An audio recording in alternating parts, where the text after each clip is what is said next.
As I said in my opening statement, political violence is a scourge and entirely unacceptable, no matter the source or the target. Last October, a far-right conspiracy theorist broke into Nancy Pelosi's home and bludgeoned her husband. Prominent Republicans mocked the attack and promoted conspiracy theories about it.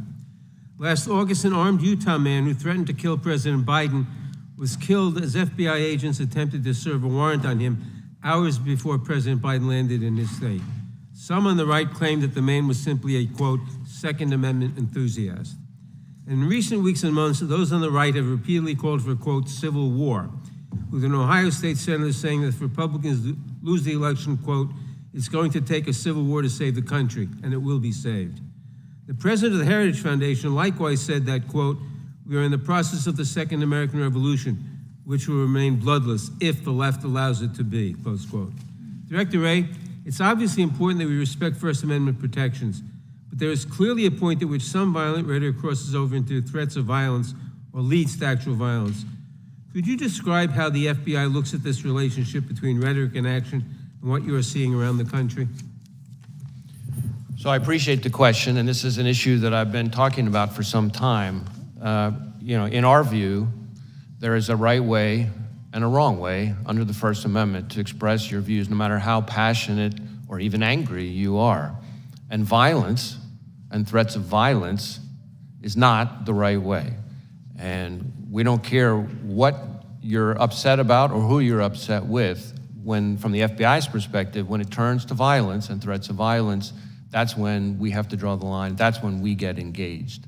And there is an alarming phenomenon that we've seen over the last several years of that kind of passion and heated rhetoric turning into actual violence and threats of violence. We've seen it against public officials of all sorts. We've seen it against law enforcement. The number of officers shot and killed in the line of duty in this country is, frankly, outrageous and alarming. And I know that because every time an officer is shot and killed anywhere in this country, since the day I started as FBI director, I personally call the chief or the sheriff to express my condolences and to talk to them about the victim's family. And the number of those shootings that are ambush related, meaning somebody is targeting law enforcement because they're law enforcement, is particularly alarming. I have made around 400 of those phone calls. It's almost every 5 days that a law enforcement officer is killed in the line of duty. And that is an example of the kind of ways in which passions and heated rhetoric can bubble over into violence. Thank you. Members of Congress, their families, and their staffs have witnessed an alarming rise in threats against them. I appreciate the work your agency has done to investigate and address these threats, but I'm concerned that we do not seem to be stemming the tide. What is the FBI doing to ensure that members of Congress, their families, and their staffs are safe? So we have a very close relationship with the Capitol Police, and we have members of the Capitol Police, for example, who are on some of our task forces. We share intelligence information about things that we're seeing, trends that we're seeing with Capitol Police and others in law enforcement. Obviously, if we have specific information about an effort to target a member of Congress, then we're getting with Capitol Police in a much more specific way. But those are some of the things that we're doing. Thank you. Now, Director, your office is leading the investigation into the attempted assassination of Donald Trump. Republicans in Congress, including members of this committee, have repeatedly called for defunding the FBI. What impact would defunding or even just limiting your funding have on the FBI's ability to conduct this and other investigations? So I understand that there are heated views, opinions about us, just like there are about every institution in today's America, but cutting our funding is incredibly short-sighted, and the people it really hurts are state and local law enforcement and the American people we're all sworn to protect. Thank you. During my remaining time, I want to turn to a different matter. In recent days, Republican members of Congress have attacked presumptive Democratic presidential nominee Kamala Harris as a, quote, DEI candidate, which presumably is code for women and person of color. It's not a new theme for them. In May, Chairman Jordan wrote to you claiming that because of DEI initiatives, the FBI is no longer hiring, quote, the best and brightest candidates to fill the position of special agent.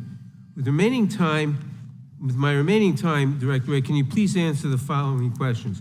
Is it true that hiring women and people of color means that FBI is no longer hiring the best and the brightest to serve as law enforcement officers? Is there any evidence that women and people of color are less effective in law enforcement roles? And what message does it send to prospective applicants when the leaders demean them and make judgments about them based solely on their race or gender? Witness may respond. So any notion that we have lowered our standards, our hiring standards, is just not accurate. In fact, our standards are as competitive and selective as ever. We have tens of thousands of people applying, and our selection rate is about 3.1%, which is more selective than just about any university in the country. And most of our applicants, I think something like 50% of them are coming from military or law enforcement backgrounds. About 50% of them also have advanced degrees. The average age is around 31, which means they're bringing a wealth of personal and professional experience when they arrive. And to suggest that those people, because of efforts related to diversity or anything like that, are less qualified, frankly, is not at all consistent with what I see, having visited all of our field offices and seen these young people in action, and I think is an insult to those hardworking men and women who've signed up to dedicate their lives for this country. Thank you, Director. I yield back. Gentleman yields